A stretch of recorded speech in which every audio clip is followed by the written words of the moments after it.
Hey guys, कैसे हैं आप सभी। मैं हूं पंकज और स्वागत करता हूं आप सभी का एक बार फिर से आज के हमारे हॉरर संडे स्पेशल वीडियो में। आज की जो हमारी कहानी है वो अमेरिका के एक राज्य पेंसिल्वेनिया से है, जहां पर एक बॉब नाम के व्यक्ति हुआ करते थे। ये बचपन से ही एक घर को देखते आ रहे थे जो उन्हें खरीदना था। ये घर काफी बड़ा था और उसको खरीदने का उनका जो कारण था वो था उसका ओल्ड फैशन स्टाइल। मतलब उस घर का जो इंटीरियर था वो काफी ओल्ड फैशन था और उन्हें पुरानी चीजें बड़ी प्यारी थी बचपन से ही। तो उनका सपना था कि वो आगे चलकर इस घर को खरीदें, और ये सपना जब वो बड़े होते हैं तो पूरा भी होता है। वो उस घर को खरीद लेते हैं। अब इस घर को खरीदने के बाद बॉब अपनी फैमिली के साथ इस घर में शिफ्ट हो जाते हैं। उनकी फैमिली में उनकी पत्नी समेत 4 बच्चे भी थे। कुछ टाइम इस घर में रहने के बाद उन्हें महसूस होने लगता है, पूरी फैमिली को, कि इस घर में कुछ ना कुछ तो गड़बड़ है, क्योंकि चीजें खुद ब खुद खिसक रही थी। रात को लाइटें ऑन ऑफ हो रही थी, नलों से पानी खुद ब खुद शुरू हो जाता था, और तो और रात को किसी के विस्पर यानी फुसफुसाने की आवाजें भी आती थी, यहाँ तक कि चलने की भी आवाजें आती थी। तो इन सब घटनाओं को देखकर जानकर वो समझ चुके थे कि उन्होंने एक हॉन्टेड घर को खरीदा है। लेकिन एक बात यह भी थी कि इस भूत ने कभी भी इस फैमिली को नुकसान पहुंचाने की कोशिश नहीं की थी। पूरी फैमिली इस भूत को कैस्पर द फ्रेंडली घोस्ट कहती थी। एक तरह से देखा जाए तो 50-50% शेयरिंग बेसिस पर काम चल रहा था। भूत इन्हें परेशान नहीं करता था, ये भूत को परेशान नहीं करते थे, तो सब मिलजुल के रह रहे थे। लेकिन ये तो चीजों की बस शुरुआत भर थी। कहानी में आगे बढ़ने से पहले अगर आपके पास भी ऐसा कोई रियल हॉरर इंसिडेंट है जिसे आप शेयर करना चाहते हैं पूरी दुनिया के साथ, तो आप मेरे साथ मेरे इंस्टाग्राम हैंडल और मेरी जीमेल आईडी पर मुझे शेयर कर सकते हैं। मेरी कोशिश पूरी रहेगी आपकी कहानी लोगों तक पहुंचाने की। चलिए अब स्टोरी में आगे बढ़ते हैं। अब इस घर में रहते हुए और ये सब एक्सपीरियंस करते हुए बॉब और इनकी फैमिली को लगभग 15 साल हो चुके थे। एक दिन बॉब अपनी बड़ी बेटी जेसिका को भी अपने साथ इस घर में रहने के लिए इनवाइट करते हैं। बेटी उनकी आती भी है अपनी फैमिली के साथ। इनकी फैमिली में इनके हस्बैंड थे और इनका एक छोटा लड़का था। तो ये अपनी फैमिली समेत इस घर में पापा के साथ शिफ्ट होने के लिए रेडी हो जाती हैं और आ भी जाती हैं। उनको पता था कि इस घर में हॉन्टेड एक्सपीरियंसेस होते हैं।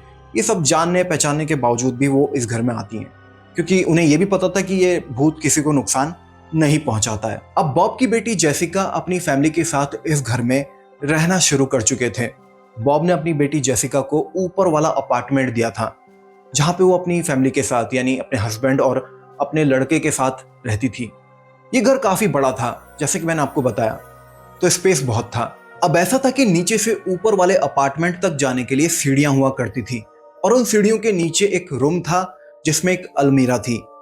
यहां मैं आपको बॉब के बारे में थोड़ा बता देता हूं। बॉब का जो पालन पोषण था वो शुरू से ही एक चर्च में हुआ था, तो उनका भगवान में काफी विश्वास था।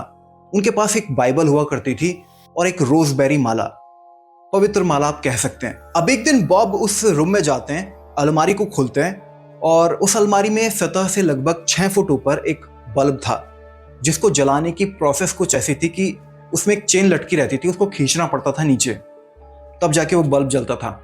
जैसा मैंने आपको बताया कि घर थोड़ा ओल्ड फैशन था, तो इसमें चीजें भी कुछ कुछ ऐसे ही काम करती थी। तो वो उस बल्ब में उस माला के पता नहीं क्या उनके मन में ख्याल आता है, उसमें अपनी रोजबेरी माला को टांगते हैं और अलमीरा को बंद करते हैं और वापस उस रूम से बाहर जाने के लिए पीछे मुड़ते हैं।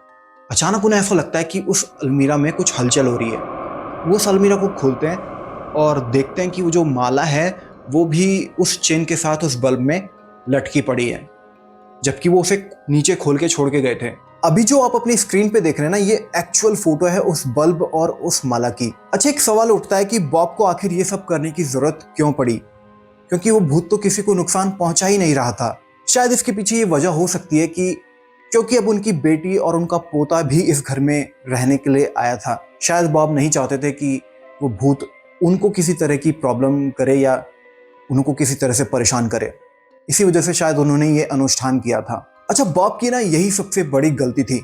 उन्होंने किसी तरह इस भूत को छेड़ दिया था, और ऐसा मैं क्यों कह रहा हूं ये स्टोरी में आपको अब पता चलेगा। अब एक रात की बात है, टॉम जो कि जेसिका का हस्बैंड था, उसकी नींद खुलती है। अब उसे नींद नहीं आ रही होती है, तो वो ये देखने के लिए अपने बेटे के रूम की तरफ बढ़ता है कि वो ढंग से सो रहा है या नहीं। वो जैसे ही वो गेट खोलता है तो वो देखता है कि एक लेडी खड़ी हुई है जो उनके लड़के को देख रही है। टॉम को लगता है कि ये जेसिका है, वो बोलते हैं, जेसिका तुम अभी तक सोई नहीं हो क्या? वो लड़की या वो लेडी जो है वो उसकी तरफ देखती है और उसको देखते देखते आगे बढ़ते हुए हवा में गायब हो जाती है। ये देखकर टॉम की हवाइयां उड़ जाती हैं। वो भागते हुए अपने लड़के के पास जाते हैं, उसको गोद में उठाते हैं और जेसिका को आवाज लगाते हैं। अब जेसिका उस रूम में आती है। वो टॉम जो है उसको सारी बात बताता है। ये सब जानते हुए जेसिका अपने पापा को आवाज लगाती है। जैसे ही बॉब उस रूम में आते हैं, ये सारी घटना उसको एक्सप्लेन की जाती है। तो बॉब बोलते हैं कि अब तुम इसको यानी कि कॉलिन को अपने रूम में लेके जाओ, उसको आज रात वहीं सुलाओ और मैं देखता हूँ कि आगे क्या करना है। अब जो बॉब थे वो फैसला करते हैं कि वो इस पूरी रात इसी रूम में बिताएंगे प्रार्थना करते हुए। बॉब अपनी बाइबल खोलते हैं और प्रार्थना करने शुरू कर देते हैं। लगभग 1 घंटे तक प्रार्थना करने के बाद बॉब को नींद आने लगती है, तो वो कॉलिन के ही बेड पर सो जाते हैं। अचानक उन्हें बीच रात में ऐसा लगता है कि खटर पटर की आवाज आ रही है उसी रूम से। उनकी नींद टूटती है और वो उठकर बैठते हैं और इधर उधर देखते हैं, कुछ नहीं दिखाई देता। वापस से सो जाते हैं। अचानक बीच रात में उन्हें महसूस होता है कि गर्दन के नीचे यहाँ पे जलन हो रही है। इससे उनकी नींद खुल जाती है और वो पता लगाने के लिए मिरर की तरफ देखते हैं कि जलन क्यों हो रही है। तो पाते हैं कि यहाँ पे उन्हें 3 मार्क्स आ रखे थे।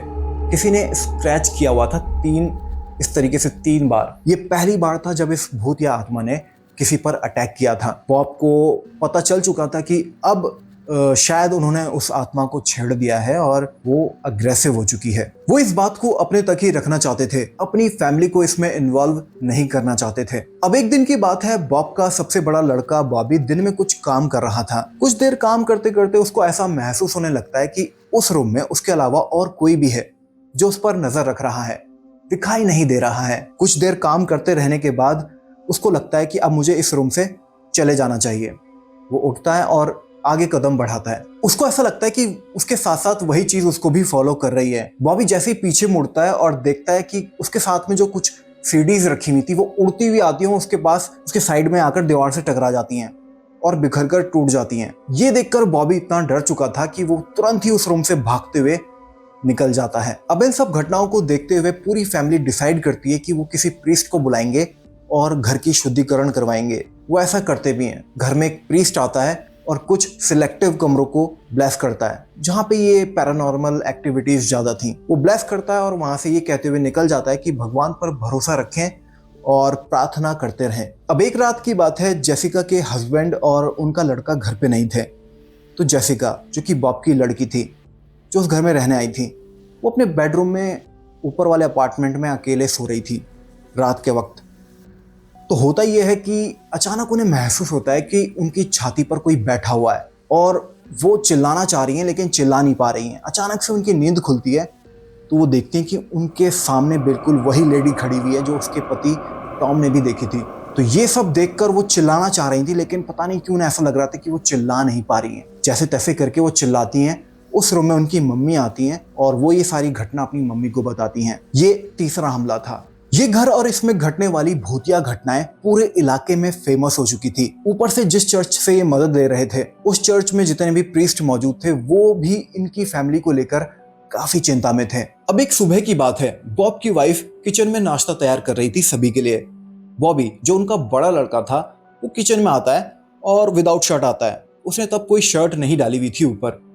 वो डाइनिंग टेबल पर बैठता है और जैसे ही वो बैठता है उसकी मम्मी की नजर उसकी पीठ पर पड़ती है। वो देखती हैं कि उसकी पीठ पर 3 स्क्रैचेस के निशान थे, ठीक वैसे ही जैसे बॉब को उनकी गर्दन पर आए थे। इतना देखते ही वो अपने हस्बैंड यानी बॉब को बुलाती हैं और उनको भी दिखाती हैं। बॉब जब अपने लड़के की पीठ पर उन 3 मार्क्स को देखते हैं तो काफी शॉक्ड हो जाते हैं। वो अपने बचे हुए तीनों बच्चों को भी बुलाते हैं और उनकी भी पीठ चेक करते हैं। सभी की पीठ पर वो मार्क्स मौजूद थे। ये बात उनको काफी डरा देती है क्योंकि बॉब को लगता था कि अभी तक ये हमले जितने भी हुए थे वो उन पर ही हुए थे, ऐसे फिजिकल हमले, लेकिन अब ये पूरी फैमिली पर हो रहे थे। बॉब अपने बच्चों को वापस अपने रूम पर भेजते हैं और बोलते हैं कि तुम सब जाओ, मुझे तुम्हारी मम्मी से कुछ बात करनी है। अब जब बॉब अपनी पत्नी से इस बारे में बात कर रहे होते हैं, डिस्कस कर रहे होते हैं, तो बॉब को इस बात की तसल्ली थी कि चलो कम से कम उस भूत ने तुम्हें तो कुछ नुकसान नहीं पहुंचाया है। लेकिन गैस व्हाट, जब उनकी पत्नी अपनी शर्ट हटाकर उन्हें ये दिखाती है कि उस भूत ने उन्हें काटा हुआ है, तो ये बॉब के लिए काफी शॉकिंग था क्योंकि अभी तक वो सिर्फ मार्क्स देख रहे थे। यहाँ उनकी पत्नी को काटा गया था। अब क्योंकि ये बात उनकी फैमिली पर आ चुकी थी, उनकी फैमिली को नुकसान पहुंचाया जा रहा था, इस बात को लेकर वो काफी सतर्क हो चुके थे और उन्होंने ठान लिया था कि अब वो इसकी तह तक जाएंगे और पता लगाने की कोशिश करेंगे कि ये दुष्ट आत्मा कौन है जो उन्हें नुकसान पहुंचाना चाहती है। अब बॉब एक बार फिर से एक प्रीस्ट को बुलाते हैं और उस प्रीस्ट को ये सारी घटनाएं, इन सब घटनाओं के बारे में बताते हैं। प्रीस्ट इन सब बातों को सुनकर जानकर एक ही बात बोलता है कि ये कोई आम भूत नहीं है, ये कोई शैतानी ताकत है, शैतानी आत्मा है जो आपकी पूरी फैमिली को नुकसान पहुंचाना चाहती है। प्रीस्ट उस घर की क्लेंजिंग दोबारा करते हैं। वो घर के कोने कोने में जाकर शुद्ध जल छिड़कते हैं, प्रार्थनाएं करते हैं और पूरी फैमिली को विश्वास दिलाते हैं कि शायद अब इस घर में ऐसी कोई घटनाएं दोबारा नहीं होंगी, और इतना कहकर वो चले जाते हैं। अब शुद्धिकरण के बाद कुछ दिन तक कोई भी ऐसी पैरानॉर्मल एक्टिविटी नहीं हुई थी, शांत रहा था सब कुछ। लेकिन एक दिन जब बॉब खाना खा रहे थे, उनकी पत्नी साइड में बैठी हुई थी। उनको उनकी बेटी का कॉल आता है, जेसिका का, जो ऊपर वाले अपार्टमेंट से उनको कॉल करके पूछती है कि अगर आप फ्री हो तो मैं नीचे कॉलिन को भेज दूं, उनका छोटा लड़का। तो वो बोलती हैं कि हाँ क्यों नहीं, भेज दो, हम फ्री ही हैं। तो कॉलिन जो था वो सीढ़ियाँ उतरते हुए जब नीचे आ रहा था तो उसे एक रूम खुलता हुआ नजर आता है। क्यूरियोसिटी में वो उस रूम की तरफ जाता है और वहाँ देखता है कि उसे एक लेडी है, वो उसे अपनी तरफ बुला रही है। ये वही डार्क एंटिटी, भूत या शैतानी ताकत थी जो कॉलिन को अपनी तरफ बुला रही थी। कॉलिन उसकी तरफ बढ़ता भी है, पर अचानक से वो अपनी शेप और उम्र को चेंज करते हुए एक भद्दी बुढ़ी औरत में बदल जाती है। वो उसकी तरफ बढ़ती है। कॉलिन इतना देखकर सीधे रूम से बाहर भागता है चिल्लाते हुए और मॉन्स्टर मॉन्स्टर कहते हुए सीढ़ियों की तरफ भागता है। बॉब भी नीचे से उसकी आवाज़ सुन लेते हैं और वो सीढ़ियों की तरफ भागते हैं। वो कॉलिन को गोद में उठाते हैं और पूछते हैं कि क्या हुआ। कॉलिन बोलता है कि उस रूम में मॉन्स्टर है और काफ़ी जोर जोर से हाँफ रहा था। बॉब उस रूम की तरफ बढ़ते हैं तो देखते हैं वहाँ कोई है ही नहीं। ऑल्दो सबको पता ही था कि इस घर में क्या क्या चल रहा था, तो बॉब को उस पर विश्वास था। बॉब अब ज़्यादा रिस्क ना लेते हुए अपनी बेटी और अपने पोते को इस घर से, यानी अपने घर से कहीं और शिफ्ट करवा देते हैं। वो नहीं चाहते थे कि अब ये बात उनके पोते या उनकी बेटी पर आए। ऑल्दो उनकी फैमिली तो सफ़र कर ही रही थी।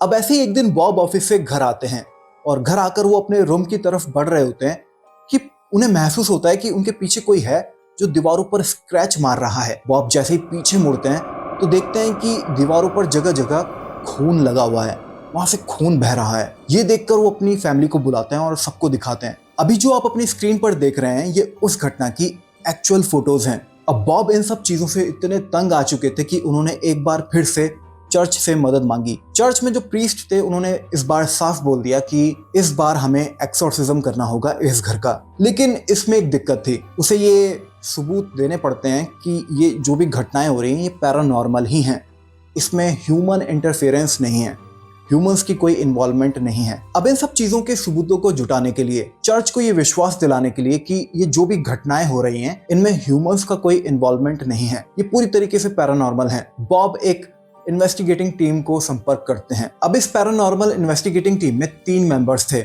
जो अपने उपकरणों के साथ इस घर में आए थे सबूतों को इकट्ठा करने के लिए, ताकि वही ना चर्च को विश्वास दिलाया जा सके। इस इन्वेस्टिगेटिंग टीम के जो लीडर थे वो थे एडम। एडम पूरे घर को ऑब्जर्व करते हैं, घर के हर कोने में जाकर स्टडी करते हैं और आखिर में बॉब से एक सवाल पूछते हैं, आप मुझे ये बताइए कि इन सब घटनाओं की जब ये हमले होने शुरू हुए ये शुरुआत कहाँ से हुई थी। बॉब उनको बोलते हैं कि अलमारी से। अब एडम बॉब को बोलते हैं कि वो उन्हें उस अलमारी तक लेके जाएं। बॉब ऐसा ही करते हैं। बॉब और एडम उस अलमारी तक पहुंचते हैं, उसको खोलते हैं और जैसे ही उसका बल्ब ऑन करते हैं तो एडम को महसूस होने लगता है कि इस अलमारी में ज़रूर कुछ नेगेटिव एनर्जी है। उन्हें काफ़ी भारीपन महसूस हो रहा था, बहुत ही अनइजीनेस महसूस हो रहा था। वो अलमारी की जांच पड़ताल शुरू कर देते हैं। वो हर कोने को नॉक नॉक करके देखते हैं। तो अलमारी के बिल्कुल सामने वाला हिस्सा जब वो नॉक करते हैं तो उन्हें ऐसा लगता है कि ये अलमारी पीछे से खाली है, मतलब खोखली है। एडम बॉब को पूछते हैं कि क्या इस अलमारी के पीछे कोई और रूम भी है। बॉब बोलते हैं मुझे नहीं मालूम, जब से हमने ये रूम मतलब ये घर खरीदा है तब से हम ऐसे ही देखते आ रहे हैं, हमें नहीं पता इसके पीछे कोई रूम है या नहीं। लेकिन एडम बोलते हैं कि इसके पीछे ज़रूर कोई रूम है और पता नहीं, उन्हें ऐसा लग रहा है कि ये जो भी घटनाएं हो रही हैं उसकी जड़ उसी रूम से शुरू है। अब एडम बॉब को इंसिस्ट करते हैं कि वो इस अलमारी को तोड़ें ताकि उस रूम तक जाया जा सके। क्योंकि उस रूम तक पहुंचने का और कोई दरवाज़ा नहीं था। बॉब ऐसा ही करते हैं, उन्हें करना भी था क्योंकि बात उनकी फैमिली पर आ चुकी थी, हमले होने शुरू हो चुके थे। तो वो उस अलमारी को बिना देर किए तोड़ देते हैं और गेस व्हाट, उस अलमारी के बिल्कुल पीछे एक रूम मौजूद था जो पता नहीं कितने सालों से बंद पड़ा था बिना किसी दरवाजे के। अब इन्वेस्टिगेटिंग टीम और बॉब उस कमरे का इंस्पेक्शन शुरू कर देती हैं। वो जांच पड़ताल कर ही रही होती हैं, उन्हें वहाँ बहुत सारी ऐसी चीज़ें मिलती हैं जो एक घर में होना कोई अच्छा शुगुन नहीं था। वहाँ पे बहुत सारे चीज़ें मौजूद थी जो ब्लैक मैजिक से जुड़ी हुई थी और इन्वेस्टिगेट करते करते उन्हें एक पेपर का टुकड़ा भी मिलता है। जब वो उस पेपर के टुकड़े को देखते हैं तो वहाँ पे बहुत सारी क्रीपी सी ड्राइंग्स बनी हुई थी और इन्वेस्टिगेटिंग टीम को ऐसा लग रहा था कि उसमें इस घर के पुराने मालिक का नाम भी था, जो कि था मेलिक। अब ये जो नाम था ना मेलिक, इसमें एक और वर्ड ऐड किया गया था जो एक शैतान से रिजेंबल कर रहा था। ये शैतान खुश किया जा सकता था बच्चों की बलि देकर। अब इन्वेस्टिगेटिंग टीम बॉब को बताती है कि जिस तरह से पादरी किसी भी चीज को ब्लेस कर सकते हैं, उसी तरह से काला जादू करके किसी भी वस्तु को या किसी भी चीज को शैतान से जोड़ा जा सकता है। अब बॉब और इन्वेस्टिगेटिंग टीम ने उस जगह का पता लगा लिया था जहां से ये चीजें ऑपरेट हो रही थी, जहां से इन चीजों की शुरुआत हुई थी। अब कुछ देर के लिए ना एडम अपनी इन्वेस्टिगेटिंग टीम और इस फैमिली से अलग हो जाते हैं।